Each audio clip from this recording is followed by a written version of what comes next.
Unit number 1 पूरा complete नहीं कि नहीं पहले यूनिट नंबर पूरा कंप्लीट। चलो उसका क्वेश्चन करिए, जहां जहां दिक्कत होगी उसको पूछिएगा, ठीक है। आज से शुरुआत कर रहे हैं यूनिट नंबर 2 का, जो कि है आपका रिसर्च एप्टीट्यूड, ठीक है। यूनिट नंबर 2 तो सुबह टाइम में जो थियोरेटिकल पोर्शंस होंगे, जैसे आज से शुरू कर रहे हैं, दोनों बैचेस चल रही हैं ना, शुरुआत हो रही हैं। सुबह में यूनिट नंबर 2 रहेंगी रिसर्च एप्टीट्यूड वाली। यूनिट नंबर 1 पूरा कंप्लीट हो गया है, तो उसका आराम से क्वेश्चंस करिए। यूनिट नंबर 2 रहेगा सुबह मॉर्निंग में, तो उसमें पूरे थियोरेटिकल पोर्शंस को डिस्कस करेंगे, थ्योरी पोर्शंस को। एंड शाम वाला जो बैच है उसमें हमारा जो प्रैक्टिकल क्वेश्चंस सब हैं, जैसे रीजनिंग के क्वेश्चंस हैं, नहीं रीजनिंग के क्वेश्चंस हैं, उसके बाद मैथ्स के क्वेश्चंस हैं, उसके बाद डीआई के पोर्शंस हैं, डीआई के क्वेश्चंस हैं। और रीजनिंग हो गया, मैथ्स हो गया, डीआई होंगे एंड कॉम्प्रिहेंशन हो गया।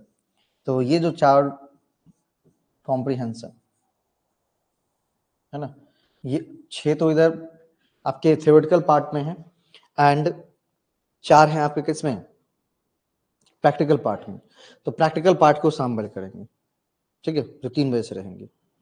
अब दोनों टाइम तो सभी नहीं आ सकते हैं, नहीं, तो कोई भी टाइम आप मान लीजिए, एक टाइम क्या कर लीजिए, लाइव कर लीजिए, नहीं ऑनलाइन जुड़ करके, और एक बार ऑफलाइन कर लीजिए, ठीक है।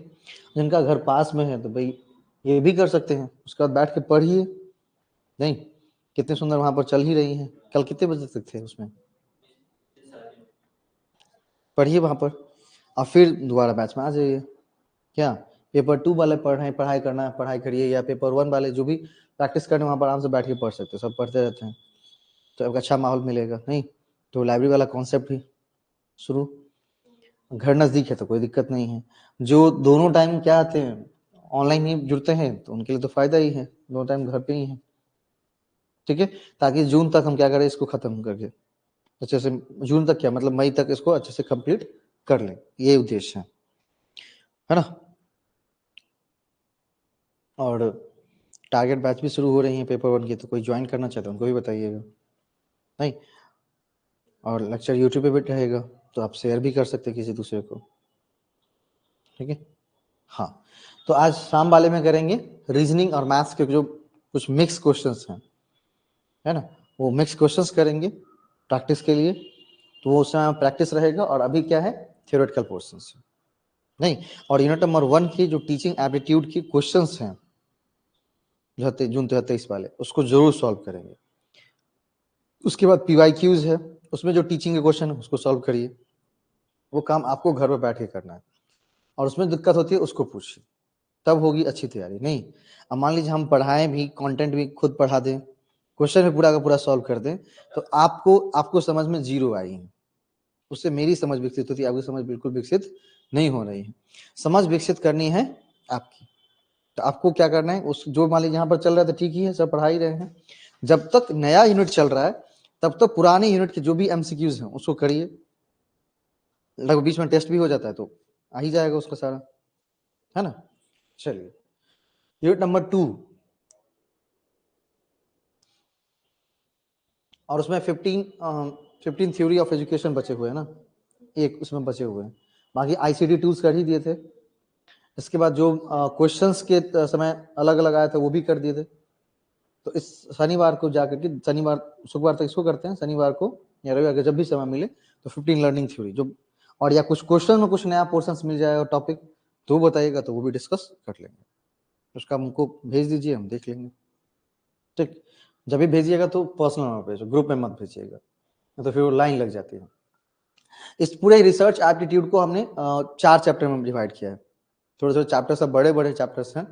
और जैसे चैप्टर नंबर 1 है आपका meaning, characteristics, positivism and post positivism approach के बारे में बात कर रहे हैं। इसमें इससे तो प्रश्न निश्चित रूप से आएंगे, किसी से प्रश्न आए ना आए, पॉजिटिविज्म एंड पोस्ट पॉजिटिविज्म से क्वेश्चंस डैम से पूछते हैं, क्योंकि 2 अप्रोच जो है रिसर्च के, उस रिसर्च के 2 अप्रोच के बारे में हमको बताइए। तो पॉजिटिविज्म अप्रोच है एंड पोस्ट पॉजिटिविज्म अप्रोच है, ठीक है, पॉजिटिविज्म अप्रोच है एंड पोस्ट पॉजिटिविज्म अप्रोच है। तो इसको तो जरूर निश्चित रूप से दिमाग में बिठा लेना है, नहीं? चलिए, हाँ, इस तरह से फिर चैप्टर 2 को डिफाइन किया। चैप्टर 2 में टाइप्स ऑफ रिसर्च है, यहाँ से क्वेश्चन बनेंगे, है ना। स्टेप्स ऑफ रिसर्च है, यहाँ से भी क्वेश्चन निकल के आते हैं। इसके बाद स्टाइल ऑफ रेफरेंसिंग, फॉर्मेटिंग, नहीं, इससे भी एक क्वेश्चन निश्चित रूप से बन के आ जाते हैं। तो इसको एक चैप्टर नंबर 4 को, और application of ICT in research tool, ठीक है, रिसर्च एथिक्स, नहीं, इसी में इस बार एक चीज नया इंट्रोड्यूस करेंगे, टेस्ट के बारे में, रिसर्च के संबंधित जो अलग अलग टेस्ट है T test, chi square test. तो जो हमारा रिसर्च मेथोडोलॉजी है, सिलेबस में टेस्ट के बारे में चर्चा नहीं दिया हुआ है, लेकिन रिसर्च मेथोडोलॉजी में उसकी चर्चा दी गई है। तो इस बार टेस्ट को नया इंट्रोड्यूस करेंगे, नहीं, टेस्ट एक बार नई इंट्रोड्यूस होंगी, और जब नोट्स बनेंगे तो उसमें, हाँ, टेस्ट से क्वेश्चन आ रहा है, लेवल ऑफ सिग्निफिकेंस से क्वेश्चन आ रहा है, तो उन चीजों को इसको खत्म करने के बाद डिफाइन करेंगे, और फरवरी तक टारगेट है इसको खत्म कर लिया जाए, नहीं। यूनिट नंबर 1 टीचिंग और रिसर्च को अच्छे तरीके से, तो टीचिंग के आप क्वेश्चंस करते रहिए, जहां जो दिक्कत आती है हमको भेजिए, उसको हम सॉर्ट आउट कर देंगे। एंड यूनिट नंबर 2 चल ही रहा है, तो बस सही से चलेगा ही, साथ ही साथ उधर मैथमेटिकल रीजनिंग की प्रैक्टिस करवा रहा हूँ, तो कहीं पर कुछ छूटने की चांसेस नहीं है, नहीं। सरस्वती पूजा के कारण थोड़ा सा गड़बड़ हो गया है शेड्यूल में काफी ज्यादा, नहीं, लेकिन क्या करें, सब चीज जरूरी है ना, इस वजह से। चलिए, चैप्टर नंबर 1 शोध के, इसमें हम बात करेंगे मीनिंग के बारे में, कैरेक्टरिस्टिक्स के बारे में, positivism and post positive approach के बारे में, ठीक है। तो सबसे पहले रिसर्च को क्या किया गया, डिफाइन किया गया, रिसर्च। अब यहां पर एक वर्ड आती है, रिसर्च, नहीं, एक होता है रिसर्च, और एक होता है क्या, एक्सपेरिमेंट, और एक होता है क्या, डिस्कवरी, खोज। 3 वर्ड है हमारा, इस तीन वर्ड को, एक वर्ड है हमारा कौन सा, रिसर्च, कौन सा, रिसर्च। सेकेंड वर्ड है हमारा एक्सपेरिमेंट, हाँ, एक्सपेरिमेंट, एक्सपेरिमेंट। एंड एक है उनका कौन सा, डिस्कवरी, डिस्कवर या डिस्कवरी, डिस्कवर, नहीं।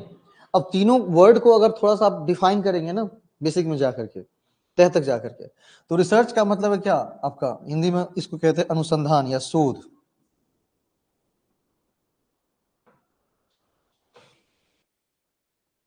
अनुसंधान। रिसर्च में, इसको रिसर्च को क्या कहते हैं, अनुसंधान कहते हैं। एक्सपेरिमेंट का मतलब हो गया क्या, परीक्षण या प्रयोग, नहीं पंडित जी, परीक्षण या प्रयोग, हाँ। एंड डिस्कवर का मतलब क्या हो गया, खोज। अच्छा, अगर इसके बेसिक मीनिंग की बात करेगा, तह तक जाने की बात करेगा, तो फिर क्या बोलेगा, बेसिक मीनिंग की बात करेगा, तह तक जाने की बात करेगा, तो क्या कहेंगे, गुड मॉर्निंग जी, तह तक जाने की बात करेगा तो क्या कहेंगे, कुछ नहीं कहेंगे। मतलब एक्सपेरिमेंट का मतलब क्या है, जैसे एग्जाम्पल, तीनों में कुछ अंतर तो होंगे ना, तीनों वर्ड अलग अलग हैं, तीनों के मीनिंग अलग अलग हैं, तो भाई बेसिक डिफरेंस तो होंगी, हाँ। एक्सपेरिमेंट, प्रयोग, परीक्षण। देखिए, कोई भी आपने काम किया, वो सक्सेसफुल वर्क कर रहा है या नहीं कर रहा है, इन चीजों की जांच करना, नहीं, एक्सपेरिमेंट कहलाता है। मतलब जिसमें आपके पास फैक्ट्स जो है वो नोन है, मतलब आप सभी फैक्ट्स उसके बारे में जानते हैं। बम बनाना जानते हैं तभी तो बम बनाएगा ना, परमाणु बम का आपने एग्जांपल लिया, तो परमाणु बम बनाना जानेंगे तभी तो परमाणु बम बनाएंगे ना, कि जो मन होगा वो डाल देंगे। जो मूर्खंडा से कभी कभी सुनते होंगे मोहल्ला में बम फट गया, हैदराबाद में बम फट गया था, तो भैया हो सकता है कि जो मिश्रण मिलाना चाहिए थे उस मिश्रण से ज्यादा मिला दिया होगा, तो अचानक हाथ में विस्फोट कर गया। तो एक्सपेरिमेंट का मतलब है कि जो आपके पास नोन फैक्ट्स हैं, उस नोन फैक्ट्स के आधार पर किसी कार्य को अंजाम देना, इट्स अ सक्सेसफुल और नॉट, दो ही चीज होंगी, सक्सेसफुल होंगी या सक्सेसफुल नहीं होंगी, है ना। वो जो नोन फैक्ट्स है उसी पर। अब थोड़े से डिस्कवरी पर आते हैं। डिस्कवरी पर आने के बाद, डिस्कवरी का मतलब क्या, फैक्ट्स तो नोन है, नहीं, उस नोन फैक्ट्स के अंदर क्या छुपा हुआ है। नहीं कि कोई व्यक्ति सर्वज्ञाता नहीं हो सकता है ना, उस नोन फैक्ट्स के अंदर क्या छुपा हुआ है कि नहीं, उस नोन फैक्ट्स के अंदर क्या छुपा है, इस चीज की जांच करना या उस चीज को ढूंढना, वो एक डिस्कवरी है। बिल्कुल यूनिक नई। उसके अंदर स्रोत तो छिपा होता है, एक नया आविष्कार हो जाता है, वो वही है ना कि नोन फैक्ट्स है ना, ये हम जानते हैं ना कि ब्रह्मांड बहुत बड़ी है, तभी तो खोजना शुरू कर रहे हैं। अगर पता ही नहीं ब्रह्मांड के बारे में पता रहेगा तो आप खोज लेंगे थोड़े। डिस्कवरी कभी सुने हैं कि एक मूर्ख व्यक्ति ने डिस्कवरी कर दिया है? नहीं। या जिसके पास फैक्ट्स नोन ही नहीं है वो डिस्कवर कर दिया है? नहीं।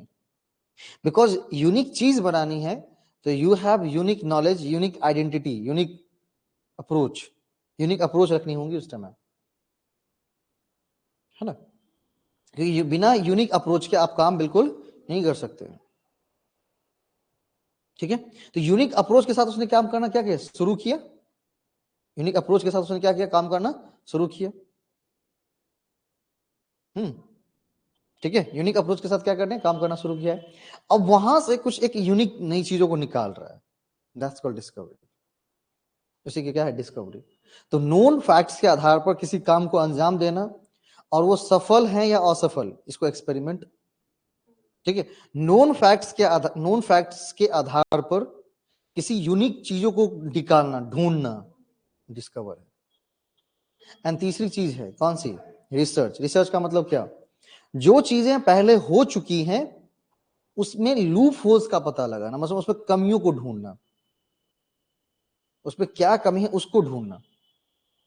और जब कमी को ढूंढ लिया है तो कमी को ढूंढने के बाद क्या करना, कमी को ढूंढने के बाद फिर उस पर क्या करना, उस कमी को क्या करना, उस कमी को सॉर्ट आउट करने का प्रयास करना। नहीं, जैसे आपने कहा कि फलना व्यक्ति ने ये काम कर लिया है, इस काम को अंजाम दे दिया है, अब आप उसमें क्या कर रहे हैं पता है, उसमें आप नोन जो मतलब जो काम किया हुआ है उसमें क्या कमी उसको ढूंढ रहे हैं, उसमें कमी कौन सी है। पता चला कमी जो है कि उसने विशेषता बताई है लेकिन उसके दोष नहीं बताया है, तो आप दोष पे लग गए काम करने के लिए। तो ये है क्या, अनुसंधान, मतलब पहले से खोजा जा चुका है उसी चीज को क्या कर रहे हैं आप, फिर से रीडिफाइन कर रहे हैं, उसी चीज को क्या कर रहे हैं, रीडिफाइन कर रहे हैं। इसे रिसर्च कहा जाता है। क्या कहा जाता है इसको, रिसर्च कहा जाता है। तो 3 लाइन 3 वर्ड बनाएंगे, फटाफट नोट्स में लिखिए। ठीक है, जो मैंने वर्ड कही है उसको लिखिए। ठीक है, 3 वर्ड बहुत इंपॉर्टेंट है क्योंकि असर्शन रीजनिंग में क्वेश्चंस को अंजाम देगा। एक minute,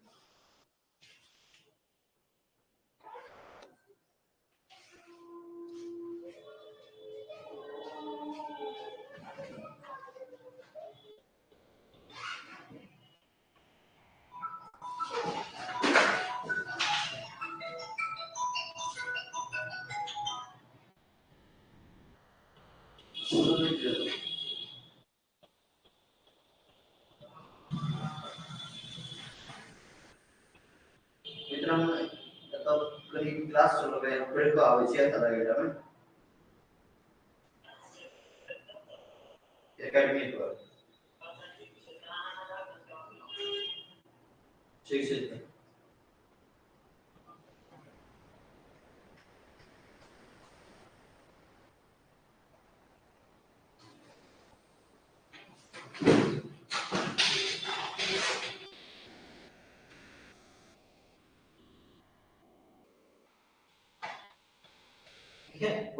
research, experiment and discover. ठीक है, नोन फैक्ट्स के आधार पर किसी काम को अंजाम देना क्या कहलाएगा, नहीं रिसर्च एक्सपेरिमेंट। नोन फैक्ट्स के आधार पर उसके ढूंढना, यूनिक चीजों को ढूंढना, अभी नहीं लिख रहा हूं। नोन फैक्ट्स के आधार पर किसी काम को अंजाम देना, किसी कार्य को अंजाम देना।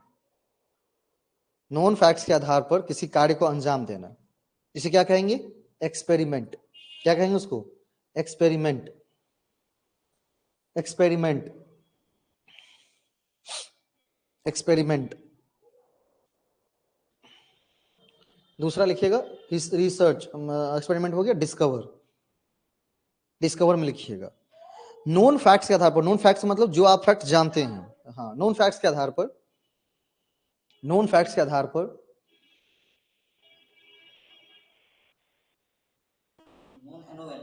हाँ, KNOWN, known, KNOWN, known facts के आधार पर,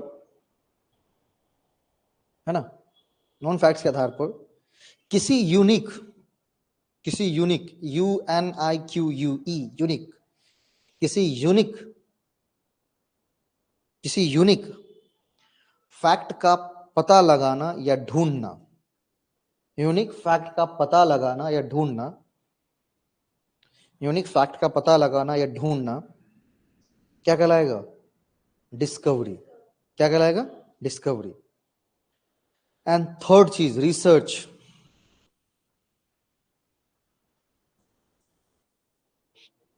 रिसर्च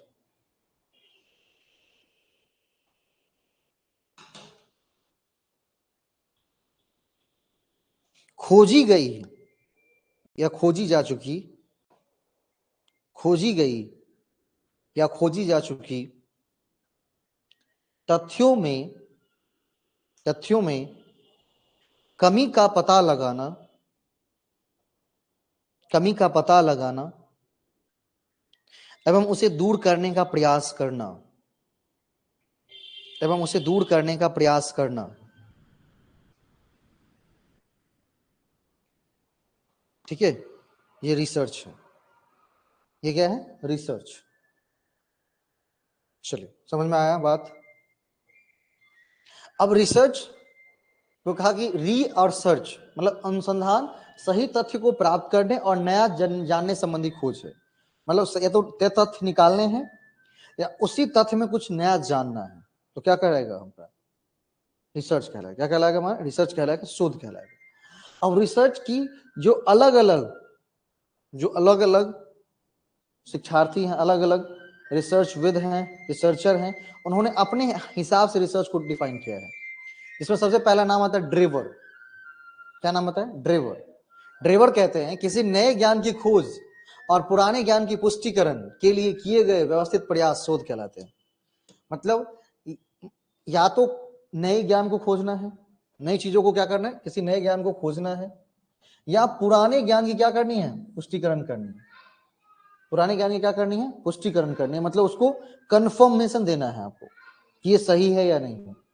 तो नए ज्ञान को खोजना या पुराने ज्ञान को क्या करना? पुष्टिकरण देने के लिए जो भी एक व्यवस्थित प्रयास होगा, जो हमारा प्रयास होना चाहिए, कैसा होना चाहिए?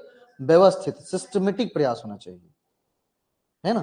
कि मान लीजिए सबसे पहले हमको प्रॉब्लम ढूंढना है रिसर्च में, तो पहले प्रॉब्लम ही ढूंढेंगे, सोल्यूशन नहीं ढूंढेंगे। उसके बाद अगर मान लीजिए क्या करने हैं, ऑब्जेक्टिव सेट करने, तो ऑब्जेक्टिव ही सेट करेंगे, दूसरा काम नहीं करेंगे। इसीलिए रिसर्च में अलग अलग स्टेप्स बनाए गए हैं और कहा गया है कि इन स्टेप्स को जैसा है वैसे ही क्या करना है? फॉलो करना है। तो इसलिए उसे कहते हैं व्यवस्थित प्रयास। और वही व्यवस्थित प्रयास क्या कहलाएगा? शोध करना। व्यवस्थित प्रयास क्या कहलाएगा? शोध कहलाएगा। अगली डेफिनेशन है पीवी यंग जी की। अगली डेफिनेशन है पीवी यंग की।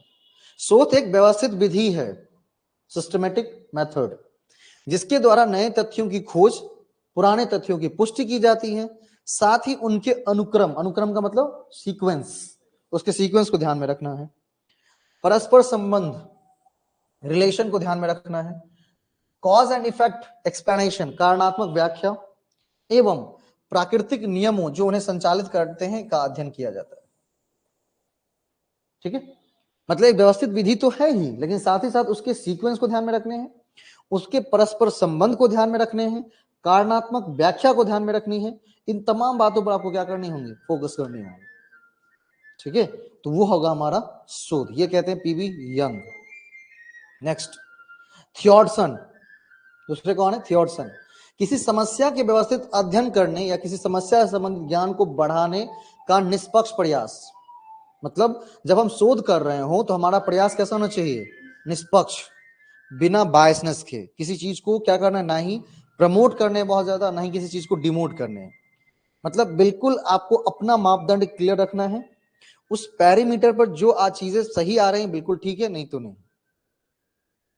नहीं क्या ऐसा नहीं कि वहां पर देखना है कि ये मेरा भाई है तो उसके लिए अलग नियम है, ये मेरा रिलेशन में नहीं है तो इसके लिए अलग नियम नहीं।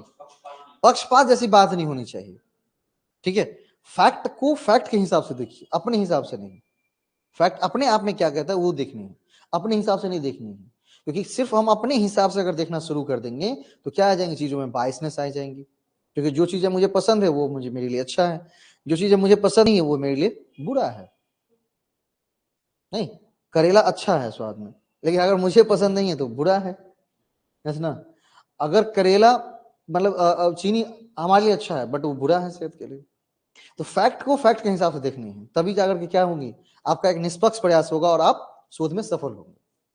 ठीक है, तो ये कहते हैं आपके थ्योरसन जी। आगे हैं करलिंगर, बोलते हैं शोध प्राकृतिक घटना के बीच अनुमानित संबंधों की खोज हेतु निर्मित परिकल्पना का व्यवस्थित अनुभविक और नियंत्रित आलोचनात्मक प्रयास है। मतलब यहाँ पर परिकल्पना हाइपोथेसिस जनरेट की जाएंगी, हाइपोथेसिस को क्या किया जाएगा, टेस्ट किया जाएगा अपने अनुभव से, नहीं अपने अनुभव से, अवलोकन से, और उसकी आलोचनात्मक प्रयास करनी है, क्रिटिसिज्म करना है उस पर, क्योंकि पक्षपात करेंगे तो फिर सही फैक्ट निकल के नहीं आएगा ना, क्रिटिसिज्म जैसी बात करनी है। तब वहां पर जो आपका एक पूरा एक सिस्टम जनरेट होगा ना, सिस्टम जो बनेंगी वही कहलाएंगी शोध, वही कहलाएंगी रिसर्च, अनुसंधान। अगली हमारी रेडमैन एंड मोरी, मतलब नवीन ज्ञान की प्राप्ति के लिए किया गया व्यवस्थित प्रयास ही अनुसंधान कहलाता है बॉस।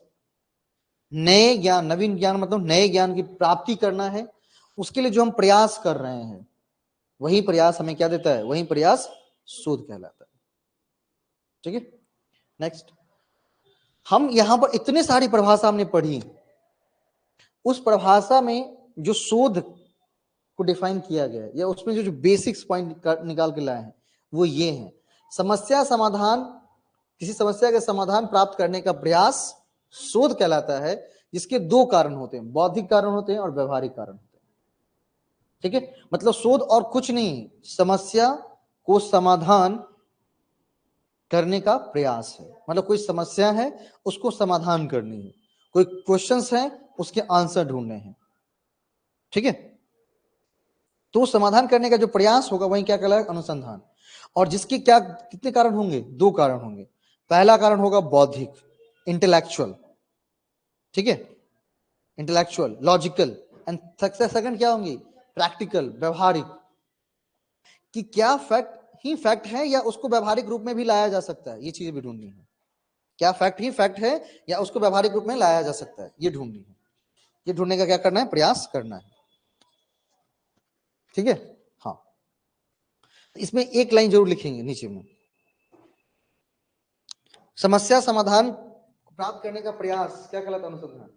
नोट्स मेरे हैं लेकिन उससे कोई फर्क नहीं पड़ता, आपके अपने नोट्स खुद के बनाइए, है ना। जो डे बाय डे पढ़ते हैं उसमें जो कंक्लूजन निकलता है, कुछ भाष मतलब बातें कही जाती है क्लास में, क्लास नोट्स के बाद क्लास लेने का मतलब यही है कि क्लास में कुछ एक्स्ट्रा चीजों को आप ऐड करेंगे।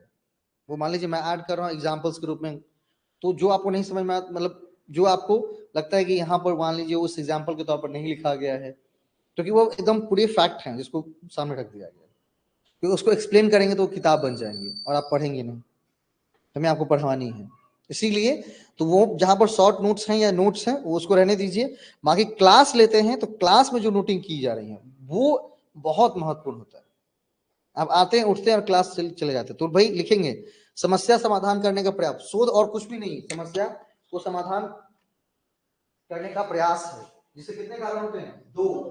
कितने कारण, दो। देखिए, पहला बौद्धिक इंटेलेक्चुअल एंड व्यवहारिक।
क्या है? शोध और कुछ नहीं, समस्या को समाधान करने का प्रयास है। इसे कितने कारण होते हैं? 2। कितने कारण हो जाएंगे? 2।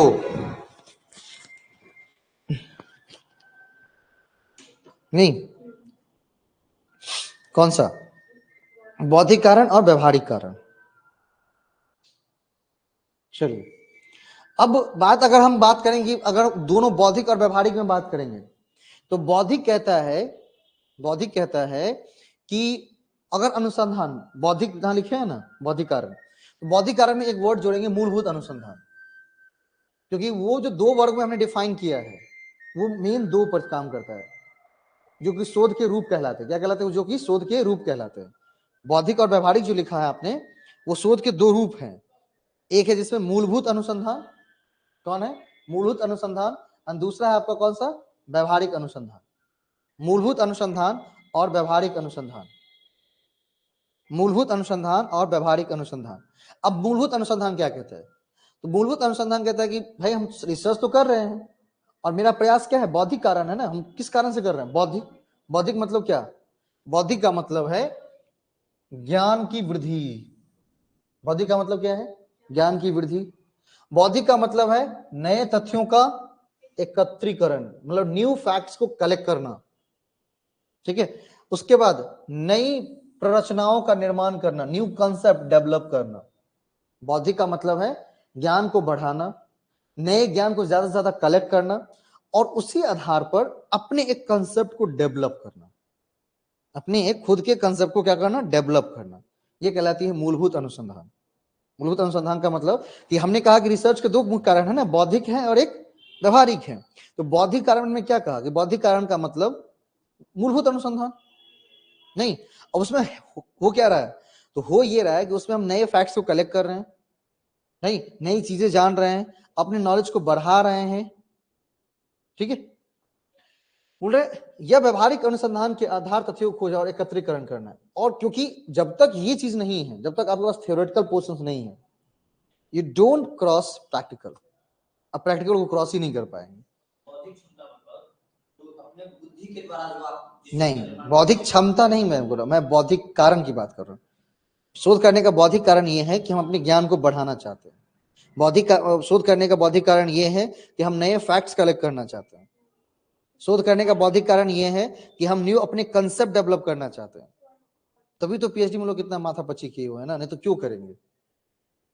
केवल अगर वो एक थीसिस मतलब पूरा का पूरा थीसिस किताब सबमिट करना है तो लोग इतने माथापच्ची करेंगे क्या? नहीं, माथापच्ची इसलिए कर रहे हैं कि वहां पर 2 कारण हमारे पास छुपे हैं, कि हम चीजों को व्यवहारिकता में लाना सीख जाएंगे, और दूसरा कि हम उसके बारे में न्यू फैक्ट्स कलेक्ट करेंगे। दोनों कारण है हमारे पास।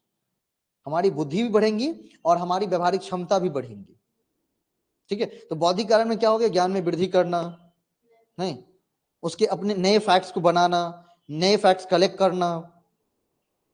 ठीक है, ये सब हो गए कौन से? उसके बौद्धिक कारण हो गए। मूलभूत, इसको मूलभूत अनुसंधान कहते हैं। और जब व्यवहारिक अनुसंधान की बात आएगी, व्यवहारिक कारण के बारे में बात आएगी, तो वहां पर क्या है? जिनके द्वारा किसी समस्या विशेष का समाधान किया जाए, उसे व्यवहारिक अनुसंधान। हम चाहते हैं कि भाई हम क्या करें? हम डिसीजन मेकर बने। हम चाहते हैं कि भाई हम क्या करें? किसी समस्या को सॉल्व करें। तो समस्या को सॉल्व करनी है तो पहले उस समस्या को सॉल्व कैसे किया जाता है वो सीखना पड़ेगा। नहीं, अगर समस्या को सॉल्व करना सीख नहीं पाया और सिर्फ समस्या को सॉल्व करने उतर जाएंगे, नहीं होगा आपसे, नहीं होगा। क्यों? क्योंकि समस्या को सॉल्व करने अब जानते ही नहीं है। तो समस्या को सॉल्व करने के लिए, अपने आप में व्यवहारिकता लाने के लिए भी रिसर्च की जाती है। व्यवहारिक मतलब ज्ञान की बात को क्रिया के रूप में प्रदर्शित, क्रिया के रूप में प्रदर्शन, बहुत बहुत बढ़िया। ज्ञान जो आपने सीखा है उसको क्रिया के फॉर्म में लाना। लेकिन क्रिया करने के लिए ज्ञान की आवश्यकता है। नहीं भाई, हम बहुत, एक मानव बहुत सारा क्रिया करता है ना, खाना खाता है, सोता है, ठीक है, रिप्रोडक्शन वाले काम करता है, सब तरह की क्रियाएं मानव के दिमाग में है। लेकिन कब किसको करना है इसके लिए क्या है? बुद्धि है ना हमारे पास। और हमारे जानवर में यही अंतर है ना। लगता है कि भाई जानवर रिप्रोडक्शन पे सड़क पर भी स्टार्ट कर दिया, तो भाई उसके अपने, क्योंकि बौद्धिक उसकी नहीं है, हमारे पास वो बुद्धि है, तो हम बहुत सारी चीजों को देख करके, समझ करके तब उस तरह की एक्टिविटी को अंजाम देते हैं।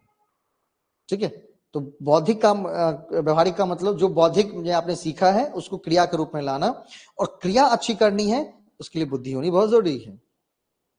ठीक है, उसके लिए किसकी जरूरी है? बुद्धि की होनी बहुत जरूरी है। ठीक है, तो बौद्धिक भी बढ़ा लिया और व्यवहारिकता भी क्या कर ली हमने? बढ़ा ली। अब अनुसंधान की अलग अलग विशेषताएं हैं, जिसमें पहली विशेषता है objectivity, reliability, accuracy, credibility, logical होना चाहिए, जनरलाइजेबिलिटी होना चाहिए, इंपिरिकल होना चाहिए, साइक्लिकल होना चाहिए, डेफिनेटनेस होना चाहिए, सिस्टमेटिक होना चाहिए। ये सब है अनुसंधान की विशेषता, जिसके लिए आपको क्या किए गए? पॉइंट्स लिख करके दिए गए।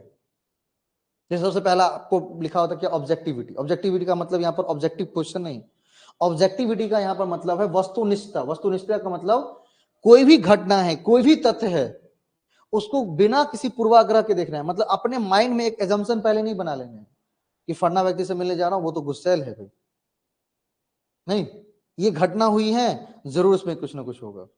अपने मन से एक पूर्वाग्रह सेट कर लिया। अब जैसे ही आपके मन में पूर्वाग्रह आ जाती है तो वहां पर क्या आ जाता है? भेदभाव आ जाता है। आप उस घटना को, उस फैक्ट को उस हिसाब से नहीं देख पाते जिस हिसाब से वो अपने आप को बयां कर रहा है। तो कहता है कि रिसर्च में सबसे पहले क्या चीज होनी चाहिए? कि बिना पूर्वाग्रह और भेदभाव के देखना, मतलब किसी निर्णय पर पहुंचने से पहले साक्ष्यों की भाली भांति परीक्षण करना। कोई भी निर्णय पर पहुंचने से पहले जो भी साक्ष्य आपके पास अवेलेबल हैं, जो भी एविडेंस आपके पास हैं, उसकी भली भांति परीक्षण कर लीजिए, उसका सत्यापन कर लीजिए, तभी आगे बढ़िए, तभी निष्कर्ष दीजिए। ऐसा नहीं कि बिना किसी उसको जाने, बिना परखे, बिना नहीं, बिना व्यवहारिकता में लाए कुछ भी कह दिया, नहीं।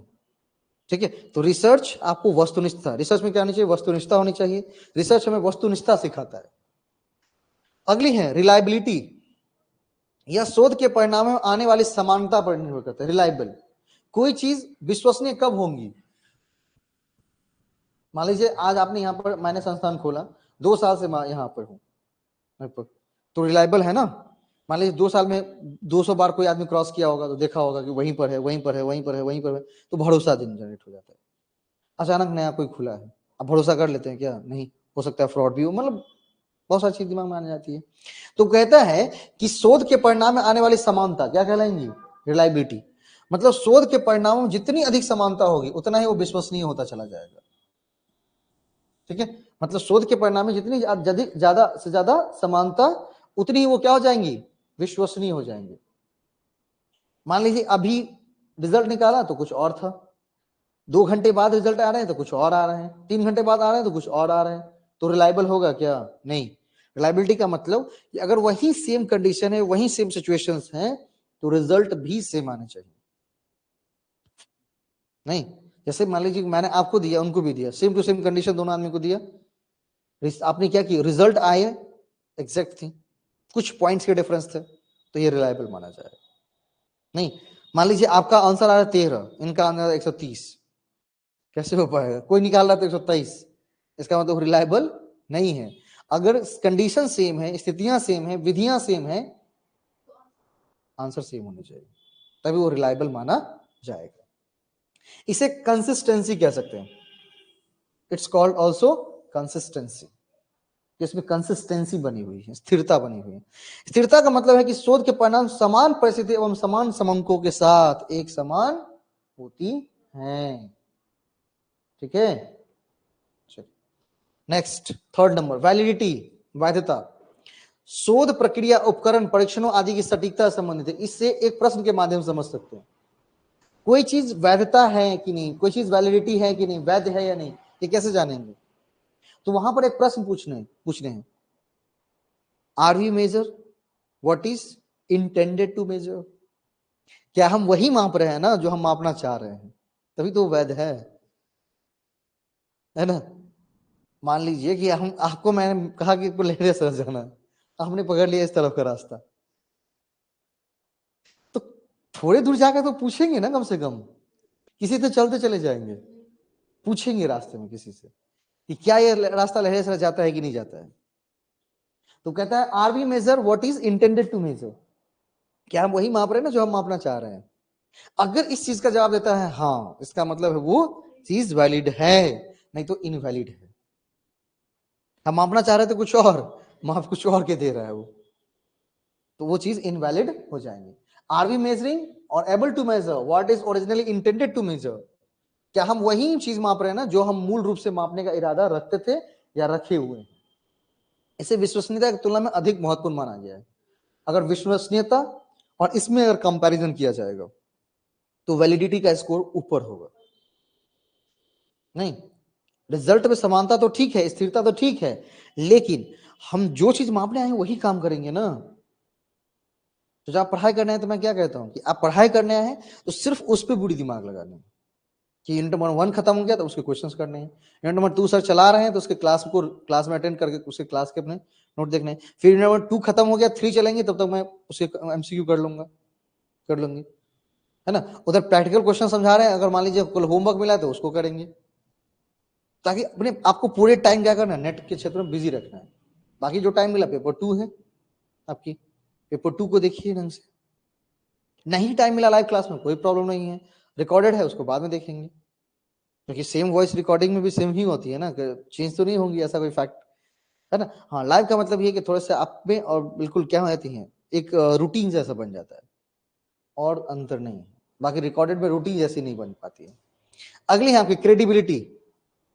शोध में जानकारी प्राप्त करने के लिए अच्छे स्रोत एवं सर्वश्रेष्ठ प्रक्रिया का प्रयोग करना चाहिए, क्योंकि सटीक स्रोत जो है विश्वसनीयता बढ़ाएंगे, जबकि त्रुटिपूर्ण स्रोत अनुसंधान की विश्वसनीयता को कम करते। क्रेडिबिलिटी वहां था, रिलायबिलिटी का मतलब विश्वसनीयता, तो वहां था क्या, समान रिजल्ट आने चाहिए। यहाँ क्रेडिबिलिटी का मतलब कह रहा है कि आप जो रिसर्च कर रहे हो ना, तो जहां जिस सोर्स से डेटा ले रहे हो, जो विधि ले रहे हो, वो सटीक होना चाहिए, क्योंकि आपका डेटा जितना सटीक होगा, आपकी विधि जितनी सटीक होगी, आपका काम उतना ही सटीक होगा। इसमें कोई समस्या आती है तो आगे और समस्या देखने को मिलेंगी। इसकी एकदम बिल्कुल क्लियरिटी कर लीजिए कि जो हम स्रोत ले रहे हैं, जो हम विधि ले रहे हैं, वो बिल्कुल सटीक है भी या नहीं। ठीक है, नेक्स्ट आगे बढ़िए। एक्यूरेसी, बिल्कुल वैधता से क्लोजली रिलेटेड एक्यूरेसी की शोध उपकरण का चुनाव सर्वोत्तम हो, शोध प्रक्रिया शोध समस्या के अनुकूल हो, ताकि उसमें क्या आनी चाहिए, एक्यूरेसी आनी चाहिए। विदाउट एक्यूरेसी कोई चीज मायने रखेगा क्या, नहीं। एक्यूरेसी है तभी ठीक है, ठीक है, एक्यूरेसी है तभी ठीक है, नहीं तो उस फैक्ट का कोई लेना देना नहीं है। पता चला कि उसको हम पढ़ रहे हैं लेकिन वो एक्यूरेसी नहीं मेंटेन कर पा रहा है, ठीक है, तो एक्यूरेसी को भी मेंटेन रखना है, ये भी जरूरी है भाई, एक्यूरेसी भी मेंटेन रखने हैं। हाँ, सर्वोत्तम, सर्वोत्तम। कोई हमको कहता है कि आपको परफेक्टनिटी की आदत आ गई है, परफेक्टनिटी की मुझे आदत नहीं आ गई है, मैंने पढ़ी है इसलिए आ गई है। इट इज एकदम परफेक्ट, परफेक्टनिटी। तो ये मेरी प्रॉब्लम नहीं है, जिस कोर्स को मैंने पढ़ा उसको प्रॉब्लम है, जिस कोर्स को पढ़ा रहा हूं उसकी प्रॉब्लम है, ठीक है। परफेक्टनिटी मुझे चाहिए, हर एक चीज परफेक्टनिटी। आपका कुर्सी रखा हुआ तो परफेक्ट जगह पर, जैसे आप कुर्सी घुमा लेते कभी कभी। देखिए मैं आता हूँ क्लास में तो क्या करता हूँ, पहले ठीक करो कुर्सी को, कहता हूँ ना, क्यों, ये मेरी आदत बन गई है, आदत मतलब हैबिट, परफेक्टनिटी नहीं, क्योंकि ये एक्यूरेसी अगर सही तरीके से नहीं है तो फिर वो काम का नहीं है। नहीं भाई, आप मतलब मैं पढ़ा रहा हूं, आप सो रहे हैं, आप कहते हैं कि कुछ मत भूलिए, ये कैसे होगा, संभव है? मतलब आप ही टीचर हैं, मैं बैठूं सामने और मैं सो रहा हूं, तो क्या आप मुझे मतलब बोलेंगे नहीं? जरूर बोलेंगे ना, क्योंकि परफेक्टनिटी मतलब जो काम कर रहे हैं उस काम को करेंगे ना, उस समस्या के अनुकूल रहेंगे ना, जो समस्या है जिस तरह की परिस्थितियां उसके अनुकूल काम करेंगे ना। अब घर में सोने वक्त पढ़ाई कर रहे हैं तो ये फिर ठीक नहीं है, तो पढ़ने वक्त पढ़िए और सोने वक्त सोइए। हम उल्टा करते हैं, पता है अभी हम क्या कर रहे हैं, उल्टा कर रहे हैं, सोने वक्त पढ़ रहे हैं और पढ़ने वक्त सो रहे हैं, ठीक है।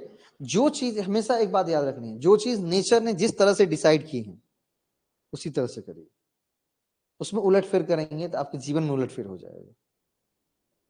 जिस चीज को नेचर ने जैसा डिसाइड किया है उसको, क्योंकि नेचर एक बहुत बड़ी चीज है, और वो मतलब आपको बंद कमरे में नहीं दिखेगा, जब आप बंद कमरे से थोड़े से बाहर निकलेंगे तब जाकर के आपको दिखेगा, है ना, बंद कमरे से बाहर निकलेंगे तभी दिखेगा आपको, ठीक। अगली है आपकी लॉजिकल, हमेशा तार्किक विचारों और नियमों के द्वारा निर्देशित होना चाहिए। कोई भी चीज जो भी कहेंगे ना वो नियम से संबंधित होनी चाहिए, नियम द्वारा निर्देशित होने चाहिए, है ना, और लॉजिकल होने चाहिए। ठीक है, तर्क तर्क से संबंधित होनी चाहिए, विदाउट तर्क वाली बात नहीं कहेंगे। तर्क का मतलब एक उसके बेस, कुछ बेस लेके बात कहेंगे ना, बेसलेस बात आप नहीं कहेंगे ना। ठीक है, बेसलेस बात आप नहीं ना कहेंगे, एक बेस के साथ बात कहेंगे। क्या करेंगे, बेस के साथ बात कहेंगे, उसको कहते हैं कौन सी, लॉजिकल। तार्किक विचार और नियमों के द्वारा निर्देशित होना चाहिए, जो भी चीज कहे हुए वो नियम के द्वारा निर्देशित होने चाहिए, तार्किक विचारों के द्वारा निर्देशित होने चाहिए। ठीक है, अगला जनरलाइजेबिलिटी, सामान्यीकरण। यह वैधता से क्लोजली रिलेटेड है, जो कि शोध निष्कर्षों को आबादी पर लागू किए जाने को संदर्भित करता है। मान लीजिए हम रिसर्च कर रहे हैं, तो मैंने क्या कहा, पूरी पॉपुलेशन पर तो रिसर्च हम कर नहीं कर सकते, हम एक छोटा सा सैंपल ही लेंगे ना रिसर्च करने के लिए। तो कहता है कि सैंपल जितनी बड़ी लीजिए अच्छी है, सैंपल जितनी बड़ी लीजिए उतनी अच्छी है।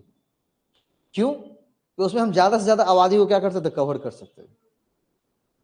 क्योंकि कहता है रिसर्च कि जो निष्कर्ष आपको रिसर्च मतलब शोध के दौरान सैंपल पे जो रिजल्ट आया है वही पूरी पॉपुलेशन पे भी लागू होनी चाहिए, नहीं, तभी वो क्या है, जनरलाइजेबल। हम कहते हैं कि भाई वर्षा का होना, वर्षा इसलिए कम हो रही है क्योंकि पेड़ पौधे बहुत कट रहे हैं, नहीं, ऐसा किसी व्यक्ति ने कहा या किसी व्यक्ति के एक छोटे समूह ने कहा। ये चीज सही मायने में जनरलाइजेबल होना चाहिए, मतलब पूरी आबादी पर लागू होनी चाहिए, ज्यादा से ज्यादा लोग इस बात को कंसिडर करें तभी ये चीज सही है, वरना सही नहीं। क्योंकि जो रिसर्च हम कर रहे हैं वो एक समाज के लिए कर रहे हैं, उनको सूचना देने के लिए, सूचना प्रेषित करने के लिए कर रहे हैं। एकता नहीं, एकता अलग चीज हो गई। हम मतलब सामान्यीकरण मतलब जो चीजें आप सैंपल पर ड्रॉ कर रहे हैं वही, जैसे मान लीजिए हमने कहा कि आपको ये पता करने हैं कि दरभंगा कितने लोगों को चाय और कॉफी पसंद है, तो आपने मुझे कहा कि सर 10% लोग कॉफी और 90% चाय, या 20% कॉफी 80% चाय। ठीक है, ये तो सैंपल पर आपने कह दिया ना, वही चीजें सामान्य जनता पर लागू होने चाहिए, सामान्य रूप से लागू है या नहीं। अब मैंने आपके आपके जो शोध है उसको परीक्षण करने के लिए क्या किया, अवलोकन करने के लिए बैठ गया किसी चाय दुकान पर, 10 लोगों को देखा,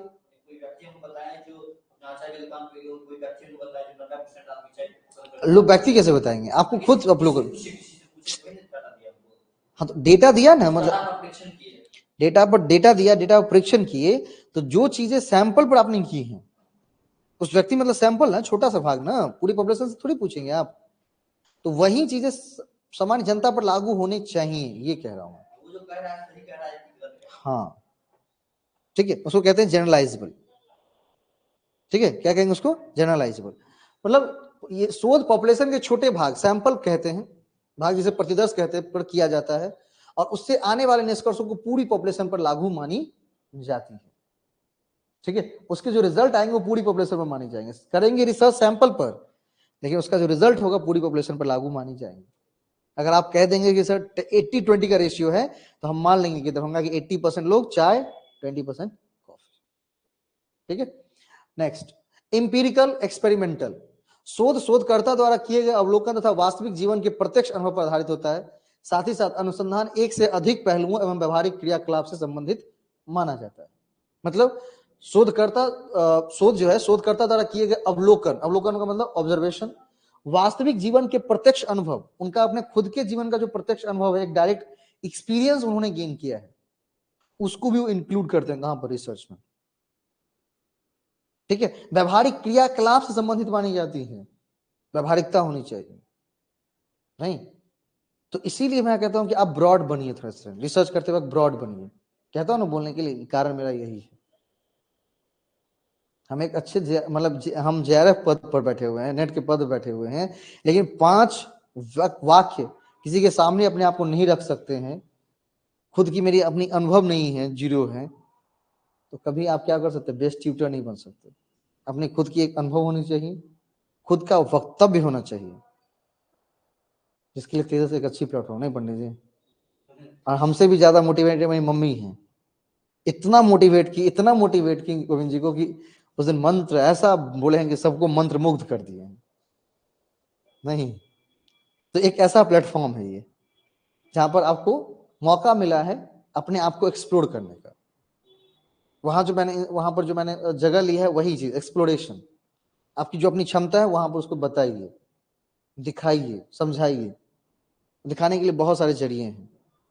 नहीं, पहले एक बार लर्न कर लीजिए, सीख लीजिए, उसका सिखाना शुरू करिए। जितना ही सीखा उतना ही सिखाइए।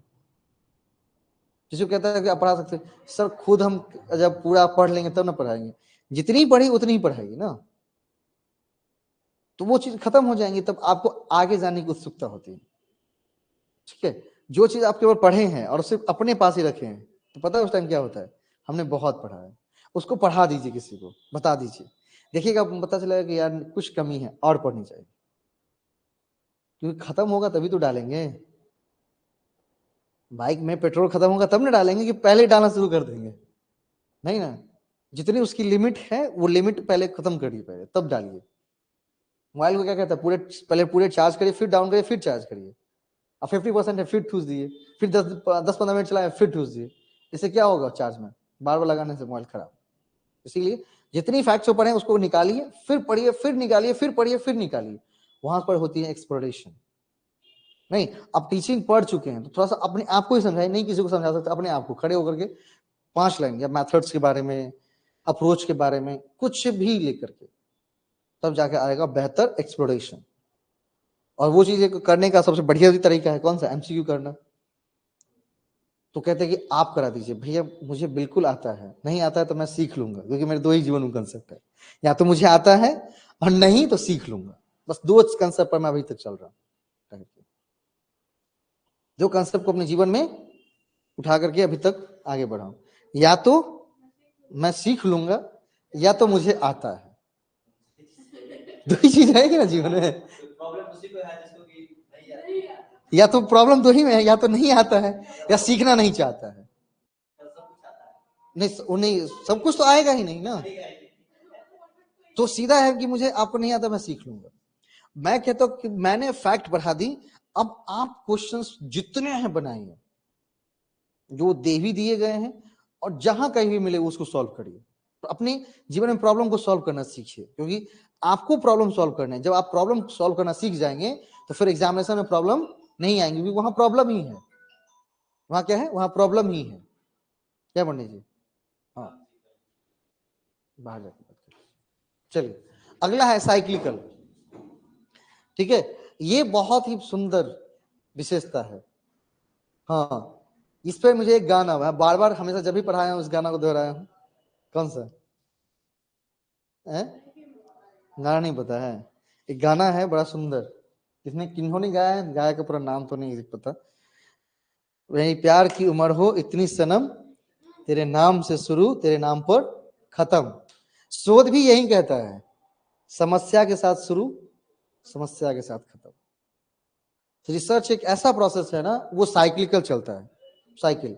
और ये साइकिल इतनी बार चलेंगे, कितनी भी आप डेप्थ में चले जाए, खत्म नहीं होने वाली, because he is research, search search search.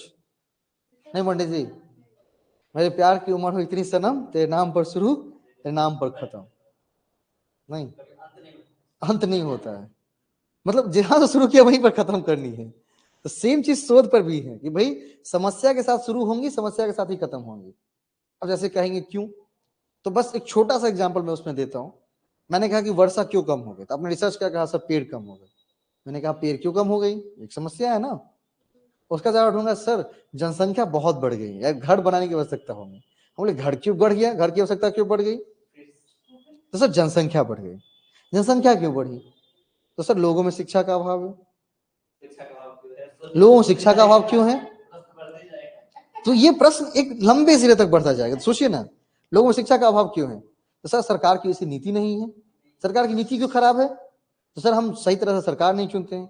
क्यों नहीं चुनता है, तो हमारी मानसिक स्थिति ठीक नहीं है। मानसिक स्थिति क्यों ठीक नहीं है, क्योंकि हम अपना देश को अपना देश नहीं मानते हैं। अपने देश को अपना देश क्यों नहीं मानते हैं भाई, मतलब एक लंबे सिरे तक चलेगा, ये एक लंबे सिरे तक चलेगा और वो गोल गोल घूमता जाएगा। इसीलिए कहता है शोध समस्या के साथ शुरू, समस्या के साथ खत्म, इसी पर वो गाना है, तेरे नाम से शुरू तेरे नाम पे खत्म। चलिए, मजा आ रहा है ना। साइकिल डेफिनेटनेस, साइक्लिकल तो हो गया। डेफिनेटनेस निश्चयात्मकता, शोध प्रक्रिया और परिणाम दोनों पर लागू होते हैं। प्रक्रिया पर भी लागू होंगे, परिणाम पर भी लागू होंगे। Yes, correct. प्रक्रिया खराब होंगी तो परिणाम खराब आएंगे ही। अगर हमारा प्रक्रिया हाई लेवल है, परिणाम कैसा होगा? High level. लो लेवल प्रक्रिया है, लो लेवल परिणाम। नहीं, निश्चयात्मकता का फिक्स है, शोध एक बात फिक्स कर दिया है, जैसी प्रक्रिया वैसा परिणाम। नहीं, इसी पर कंप्यूटर में एक टर्म है, garbage in garbage out, GIGO. ICT में एक टर्म्स है गीगो, जब कभी कंप्यूटर सीखे होंगे तो एक टर्म्स जरूर सिखाया जाता है, गीगो। गीगो मतलब गार्बेज इन गार्बेज आउट, जैसा आप डालेंगे वैसा ही निकलेगा। तो जैसी प्रक्रिया होंगी सेम परिणाम होगा। प्रक्रिया अच्छी है, परिणाम अच्छे होंगे। आपका रिजल्ट नहीं आ रहा है मतलब आपकी प्रक्रिया सही नहीं है, परिणाम सही है, आपकी प्रक्रिया सही नहीं है, उसको ठीक करनी है। तो उसको मैं पूरे प्रयास कर रहा हूँ इस बार ठीक करने का, बस आप लोगों का साथ चाहिए, है ना। क्योंकि भाई दो बार, अब मान लीजिए एक दिन में दो बार क्लासेस हो रहे हैं पेपर 1 के, तो थोड़ा सा आप साथ निभाएंगे, हम भी मेहनत करेंगे सर के साथ। अब ये नहीं कि वो उनका काम है, मेहनत कर रहा है, उनको करने दो ना, हमको अपना काम नहीं है ना, हमको एक ही बार पढ़ना है। तो ये सारा प्रयास आप ही लोगों के लिए किया जा रहा है। फायदा मेरा भी है, ऐसा नहीं कहता कि फायदा मेरा नहीं है, फायदा मेरा भी है, लेकिन आपके फायदे से कम फायदा है मेरा। आपको ये मिल गई कि दो प्लेटफॉर्म, एक ही जगह पर हमको दोनों चीज मिल गया कि हम प्रैक्टिकल भी और क्या कर रहे हैं, थियोरेटिकल भी डिस्कस कर रहे हैं, और हमको क्या कि सिलेबस काफी जल्दी खींच जाएंगी, तो एक बार हमको रिवीजन करने का भी वक्त मिलेगा, एक टारगेट अनाउंस करने का भी टाइम मिल जाएगा हमको। अगर इस तरह से हम चले तो फरवरी में जाते जाते हमको ये 2 यूनिट खत्म, उसके बाद थ्योरी में कितनी बचती है, यूनिट नंबर 4 बचता है कम्युनिकेशन का, यूनिट नंबर 6 बचती हैं, और यूनिट नंबर 8, यूनिट नंबर 9, तो अप्रैल मई के 15 तक जाते जाते कंप्लीट हो जाएंगे, या मई पूरा भी ले ले, तभी हमारी पूरी प्रक्रिया बिल्कुल कंप्लीट हो रही है। बस यूनिट्स खत्म हो, क्वेश्चंस में लग जाइए। या यूनिट्स का जैसे आज पहला चैप्टर पढ़ लिया, आपके पास वो किताब है, ठीक है, उसमें जाइए, ढूंढिए और क्वेश्चन को टिक करना शुरू करिए, हाँ क्वेश्चन ये बन रहा है, क्या प्रॉब्लम उसको कल पूछिए आगे क्लास के बाद, ठीक है, क्लास के बाद पूछिए। या अगर पहले भेज देंगे तो मैं हो सकता है कर दूं, या क्लास के 10 मिनट बाद कर दूं, या डाउट सेशन तो लेता ही है ना, तो उसमें कर दिए जाएंगे कि ये चीज सही है। वो प्रक्रिया आपको क्या हो जाएंगी, अगर इस प्रकार की प्रक्रिया को फॉलो करेंगे तो रिजल्ट सुंदर ही होगा, क्योंकि एकदम सटीक प्रक्रिया है, जो कि कहती है डेफिनेटनेस। अगली है व्यवस्थित। शोध को प्रभावशील बनाने के लिए एकमात्र तरीका है कि शोध प्रक्रिया के प्रत्येक चरण को दूसरे चरण का अनुसरण करना चाहिए, एक स्टेप दूसरे स्टेप को फॉलो करेगा, और वो जैसा है वैसे ही।